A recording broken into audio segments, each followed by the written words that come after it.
লাইভে আসছি আমি।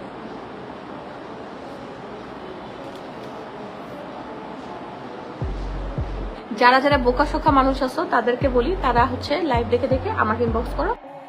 এবার তৌহিদ আফ্রিদির মায়ের পরকীয়ার খবর ফাঁস করলেন আফ্রিদির স্ত্রী রিসা। জনপ্রিয় কন্টেন্ট ক্রিয়েটর তৌহিদ আফ্রিদির পরিবারের অশান্তির যেন কাটছেই না।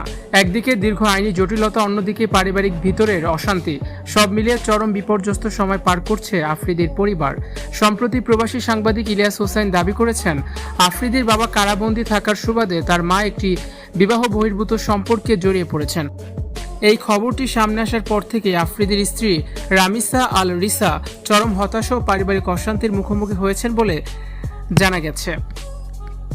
পারিবারিক বিভিন্ন সূত্রের বরাতে জানা যায়, শাশুড়ির এই ধরনের খবর প্রকাশ হওয়ার পর থেকেই আফ্রিদির স্ত্রী রিসা মানসিকভাবে অত্যন্ত ভেঙে পড়েছেন। এই বয়সে শাশুড়ির এমন কর্মকাণ্ডে তিনি চরম হতবাক ও লজ্জিত। আত্মীয় স্বজন ও পরিচিত মহলে মুখ দেখাতে পারছেন না তিনি। একদিকে একা হাতে সন্তান লালন পালনের চাপ, অন্যদিকে শাশুড়ির সাথে দিন দিন বাড়তে থাকা মানসিক দূরত্ব, সব মিলিয়ে শাশুড়ি ও পুত্রবধূর মধ্যে বনিবনা একেবারেই বন্ধ হয়ে গেছে। সাংবাদিক ইলিয়াস হোসাইনের এই বিস্ফোরক দাবির পর থেকে আফ্রিদির সংসারে এখন চরম অশান্তি ও কলহ বিরাজ করছে। গত বছর গ্রেপ্তারের পর দীর্ঘ 7 মাস কারাগারে থাকার পর জামিনে মুক্তি পেয়েছিল তৌহিদ আফ্রিদি। তবে সেই স্বস্তি বেশি দিন স্থায়ী হয়নি। মাত্র 1 মাস বাইরে থাকার পর অন্য একটি নতুন মামলায় আবারও আফ্রিদিকে গ্রেপ্তার দেখানো হয়। সেই সাথে আফ্রিদির বাবা নাসিরউদ্দিন সাথী বিগত 1 বছর ধরেই কারাবন্দী রয়েছেন।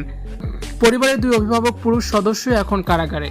এর মধ্যে আফ্রিদির স্ত্রীর কাঁধে চেপেছে সন্তানের বড় করার গুরুদায়িত্ব। এই কঠিন সময় পরিবারের ভেতরে এই পরকীয়ার গুঞ্জন ও শাশুড়ির সাথে সম্পর্কের অবনতি আফ্রিদির পুরো পরিবারকে এক চরম অনিশ্চয়তার দিকে ঠেলে দিয়েছে।